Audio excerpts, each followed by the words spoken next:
Scales by Straight Outta Hobbiton. Chapter 2. Yuzu's thoughts on her brother's hoard. The problem with her big brother's hoard, besides the fact that they're, self-aware, is that, for the most part, they're just stupid. Normally, this wouldn't be an issue. They're kind of hoarded all sorts of creatures, from mice to mountain trolls. But it's a completely different thing when the treasures talk back.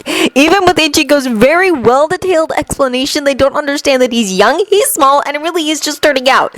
They keep wandering away from the caves, and no matter what Ichigo tells them, they don't understand that it's not safe. There are others that aren't so friendly that live on this mountain. Others who are large and grumpy and unnecessarily violent swords edgelings, especially if they have hoards. There are dragons whose hoards consist of other hoards. There are dragons that don't have any hoards at all, preferring to sleep bare and with the knowledge that they are the strongest in the mountains.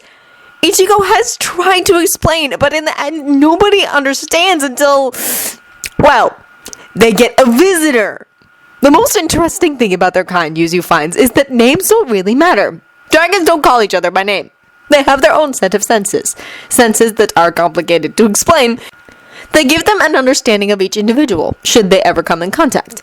Most of the time, though, they don't come in contact, she means.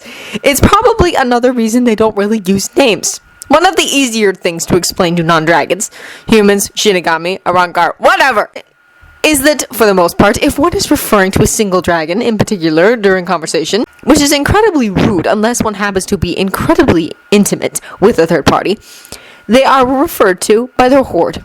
It's not difficult to tell. The smell of scratched Backstreet Boys CDs is just as specific as gold or anything else.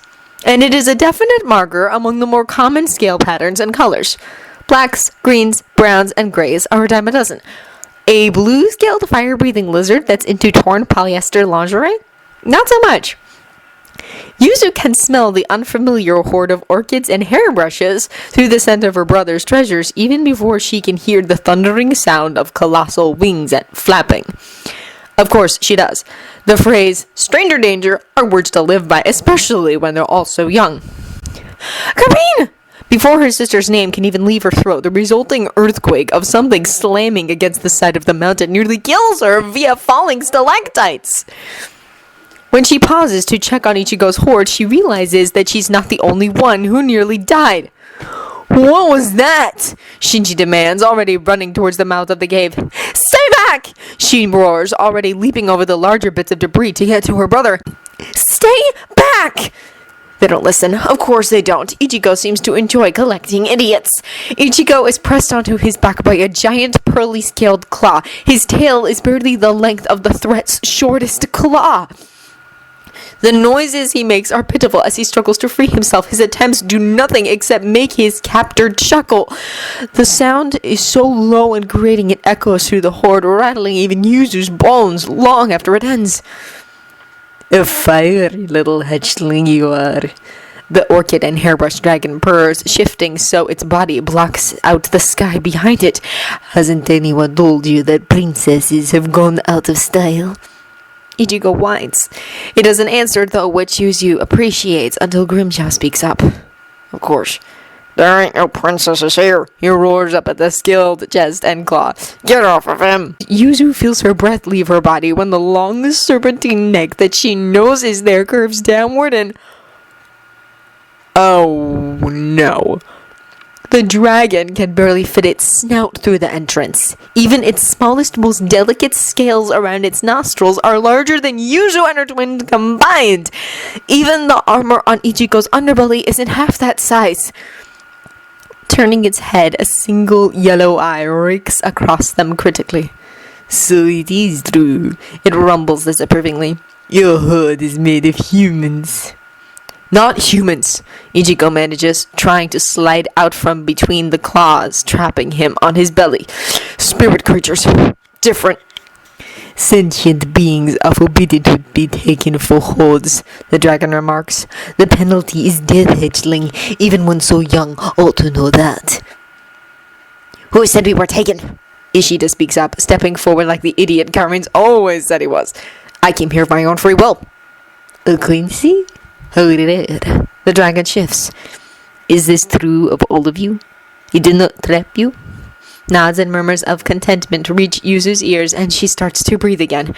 Orchids and hairbrushes raises its head again, relaxing its claw slightly so Ichigo can wiggle free. Keep a better eye on your hoard, hatchling, it warns Ichigo as he scuttles into the cave. They wander too close to the others, and they're not pleased to smell humans nearby, spirit, creature, horde, or not. I've told them not to go far, Ichigo tells it sullenly. They don't listen. That's what you get for having treasures that are self-aware. The dragon pauses. Are the other hatchlings part of your hoard as well? We're his sisters, Karin offers. We're still too little to have nests of our own. The dragon snorts. What an odd hoard, it remarks. Very well.